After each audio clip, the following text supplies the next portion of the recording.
If you want to start to feel happy, it starts with you wanting to feel happy. We like to sit and dwell. We like to sit in our own sadness. Make sure you're spending time every single day, whether it's 15, 20 minutes, whether it's an hour, 2 hours. Take time to allow your mind separation from the stresses of your day. If you expect to fail, you will fail. On the other hand, if you expect to win, you will win. And he's right, because doctors and psychologists both alike, they agree that worrying actually does shorten your life, and it does damage your body. We need to clear our thinking before we go to sleep.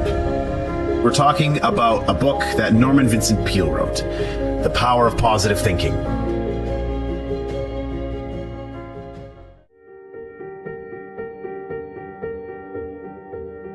Let's kick this off with golden nugget number 1, creating your own inner happiness.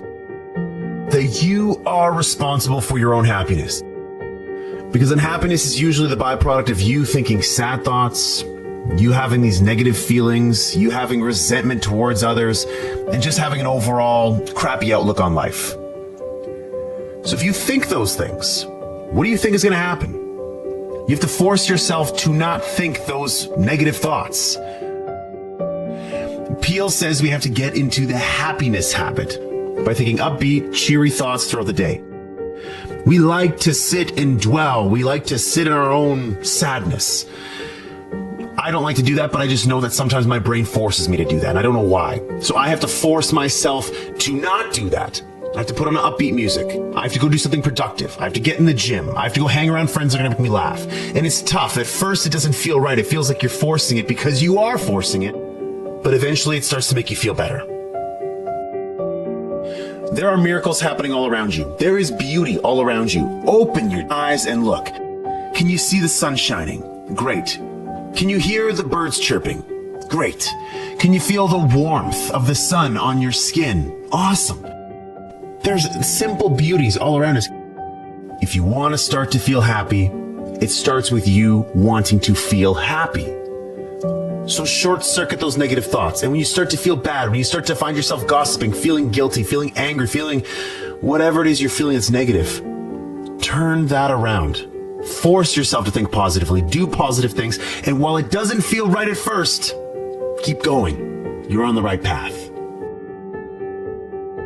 Golden nugget number 2, the antidote to anxiety. Is that people waste a lot of their time, a lot of their energy fuming and fretting about things that they cannot control. Go back to Covey's principle. Circle of concern, circle of influence. Focus only on those things in the circle of influence. Everything else in the circle of concern, you can't control. You can't affect that. So move on. Don't allow your mind to just spend time in that space. You're wasting your mind's energy. So as part of this antidote to anxiety, Peale says that we need to slow down to relieve our anxiety and to attain peace. And he suggests meditation. He suggests that we devote at least 15 minutes daily to calming and relaxing ourselves by thinking peaceful thoughts, or not thinking anything at all. So something he shares in the book is to help get rid of the tendency to worry and get angry, we need to relax and spend a few minutes thinking about beautiful, peaceful settings, hearing the birds chirping, feeling the sun on our face, all these things that I was talking about before, where it's just a matter of you actually thinking that in your mind. Wherever you are, if you're at work, if you're in your house, it doesn't, or close your eyes and open your mind to maybe a place where you were on vacation before. Then go there for 15 minutes. Smell the smells. Feel what the sand feels like on your feet. Feel yourself plunging into the ocean. So the antidote to anxiety, it's all about clearing your mind. However you choose to do that, make sure you're spending time every single day. Whether it's 15, 20 minutes, whether it's an hour, 2 hours, if you're working out at the gym, whether you're doing yoga, whether you're going to cycling class, whatever, take time to allow your mind separation from the stresses of your day. Golden nugget number 3, expect the best. If you expect to fail, you will fail. On the other hand, if you expect to win, you will win. So, what seeds are you planting in your mind? Are you planting seeds of positivity or seeds of negativity? Guess what? Your life is going to give you back more of that. Are you planting seeds of, oh, doubt and, oh, I'm not going to make this work, or something bad is going to happen? If you're planting seeds of that, guess what you're going to get? More of that. Start focusing on the positive. Start focusing on how things can go right. And guess what? When things go wrong, say, there's a lesson in that for me. Because life doesn't happen to me, it happens for me. So everything that's happening is there to teach me a lesson. This isn't a setback, it's a set up. This thing that's really bad, it happened for a reason. I'm going to learn from it and I'm going to get better. Golden nugget number 4, worry not. And he's right, because doctors and psychologists, both alike, they agree that worrying actually does shorten your life. And it does damage your body. We need to clear our thinking before we go to sleep. And we need to imagine our worries flowing out of our body like water out of a glass. So don't think that my path is the right path. No. This path is good for me. I replaced worry with hope by putting together goals. I put together 3 goals: a financial related goal, a health related goal, and a professional related goal. Something that what I was going to do with my life. And back in the day when I was going through those stresses, I was worrying a lot. I was having a tough time sleeping. I was having chest pains. My heart was palpitating all the time. And I really just could not get, a high level of satisfaction in life. And, if you were saying on a scale of 1 to 8, Ryan, again, 9s and 10s are reserved for very special times in our lives that seldom happen. I was sitting at a 4 consistently, where I would wake up and I'd all of a sudden feel the stresses of the day. I'd pass between 3 and 4 all the time. So what I did was to replace that worry, that anxiety, that fear, I built myself a plan that gave me hope. Goals that gave me hope. Something that got me excited. Something that I wanted to work towards. Something I wanted to achieve because I knew that if I did, it would get me out of this mess and my life would be better as a result. Golden nugget number 5, problem solving. I had problems that I needed solutions to. I had desires, I had wants, I had dreams, I had goals that I needed a solution to. The Crap Show was a solution. Create Your 8 was a solution. But what I did need to do was take myself out of the busyness of the day and allow my mind to sort of free up and look for inspiration all around me. And know that whatever solution I'm looking for, it's going to come to me. And this is where in this golden nugget in the book where Peel talks about, problem solving, he gives us 10 problem solving techniques, which many of them I believe with. The first one, believe that for every problem there is a solution. So yes, believe that your problem can be solved. Yes, it's hard. Yes, it's difficult. Yes, you don't have a solution right now, but there is a solution. And oftentimes there's more than one. 2, try to maintain your serenity as you address a problem. So don't feel anxious. Don't try to get angry and say, I'm not getting this. I don't understand. No. You need to be calm. You need to be hopeful that there's going to be a solution to this problem. Number 3, don't try to force an answer. Don't try to say like, oh my God, I need an answer by Saturday at noon. If I don't get it by Saturday at noon, then it's too late.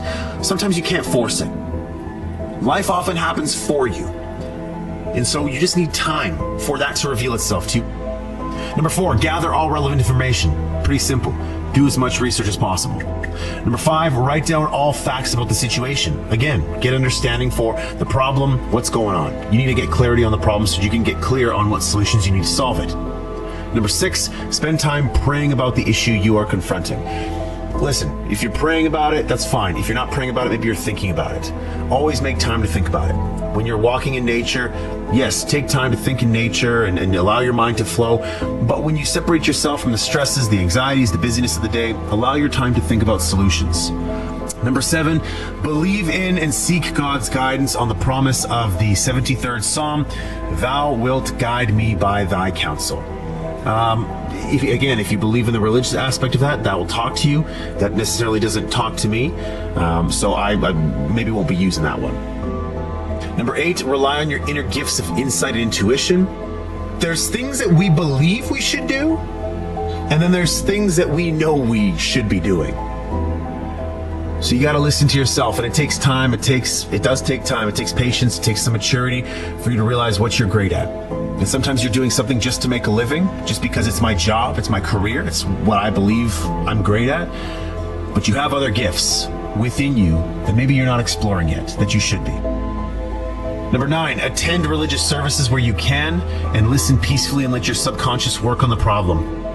Again, you can go to church or you can just go for walks. I love going for walks, period. I'll put music on my ears and allow myself to think. Pretty simple. Number 10, the answer that develops in your mind or comes to pass is the right answer. So I just allowed the thoughts that came in my mind. Whenever I had a thought, an inspired thought, I wrote it down on my phone. Pulled up my phone, opened up the notepad, and just wrote it down.